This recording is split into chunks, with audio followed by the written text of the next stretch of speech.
വളരെ കാലം മുമ്പ് ഋഗണ്ടു എന്നൊരു മുനി തന്റെ ഭാര്യ മരുദ്വതിയോടൊപ്പം ജീവിച്ചിരുന്നു. ഇരുവരും ശിവഭക്തരായിരുന്നു. അവൻ നിത്യനായ ഭഗവാനാണ്. കാലത്തിന് നാഥനായ മഹാകാലേശ്വരനും കാലസംഹാരകനായ കളരി. ദമ്പതികൾക്ക് കുട്ടികളില്ലായിരുന്നു. അതിനാൽ അവർക്കൊരു സന്താന ഭാഗ്യം ലഭിക്കുന്നതിനായി തപസ് അനുഷ്ഠിക്കാൻ തീരുമാനിച്ചു. അങ്ങനെയിരിക്കെ ഒരു ദിവസം ശിവൻ അവരുടെ മുന്നിൽ പ്രത്യക്ഷപ്പെട്ടു. ദീർഘായുസ് ജീവിക്കുന്ന ഒരു സാധാരണക്കാരനും മാനസിക വൈകല്യമുള്ളവനുമായ ഒരു മകനെയാണോ അതോ 16 വയസ്സുവരെ ഹ്രസ്വകാലം ജീവിക്കുന്ന ഒരു അസാധാരണ മകനെയാണോ അവർ ആഗ്രഹിക്കുന്നതെന്ന് ശിവൻ ദമ്പതികളോട് ചോദിച്ചു. ദമ്പതികൾ രണ്ടാമത്തെ തരം തിരഞ്ഞെടുത്തു. കാലക്രമേണ മരുദ്വതി ഒരു ആൺകുട്ടിയെ പ്രസവിച്ചു. കുട്ടിക്ക് മാർക്കണ്ഡേയ എന്ന് പേരിട്ടു. മാർക്കണ്ഡേയ അസാധാരണമായ കഴിവുള്ള ഒരു കുട്ടിയായിരുന്നു. കുട്ടിക്കാലത്ത് തന്നെ സമർത്ഥനായ ഒരു മുനിയായി. അദ്ദേഹം ശിവനോട് പ്രത്യേകമായി ഭക്തനായി മഹാമൃത്യുഞ്ജയ മന്ത്രം പഠിച്ചിരുന്നു. ആൺകുട്ടിക്ക് 16 വയസ്സ് തികയുമ്പോൾ രിഷ്ടിമിഷ്ടികവും ദുഃഖിതനായി. ഇത് കണ്ട മാർക്കണ്ഡേയൻ അവരുടെ ദുഃഖത്തെക്കുറിച്ച് അന്വേഷിച്ചു. 16 വയസ്സിൽ തന്റെ ഈ ഭൂമിയിലെ ജീവിതം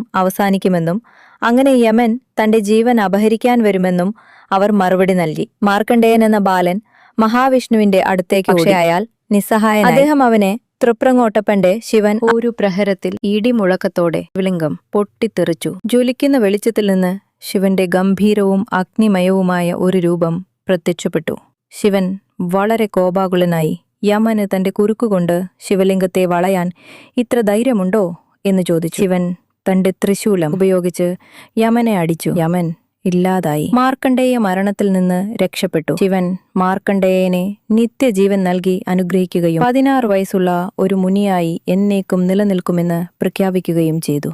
ഇതെല്ലാം കണ്ട ദേവന്മാരുടെ സംഘം യമനെ പുനരുജ്ജീവിപ്പിക്കാൻ ശിവനോട് അപേക്ഷിച്ചു. അല്ലെങ്കിൽ ലോകത്ത് ആളുകൾ മരണമില്ലാതെ ദീർഘകാലം ജീവിക്കുന്ന ഒരു സാഹചര്യമുണ്ടാകും. ഭൂമിയിൽ അനാവശ്യമായ ഭാരം വരുത്തും. പിന്നീട് ശിവൻ യമനെ പുനരുജ്ജീവിപ്പിച്ചു. തന്റെ ഭക്തരെ യമന്റെ കുരുക്കിൽ നിന്ന് എന്നേക്കുമായി ഒഴിവാക്കുമെന്ന് പ്രഖ്യാപിച്ചു. അന്നു മുതൽ ബാലമുനിയായ മാർക്കണ്ഡേയനെ രക്ഷിക്കാൻ പ്രത്യക്ഷപ്പെട്ട ശിവന്റെ അഗ്നിമയമായ രൂപം കാലസംഹാരമൂർത്തി എന്നറിയപ്പെടുന്നു.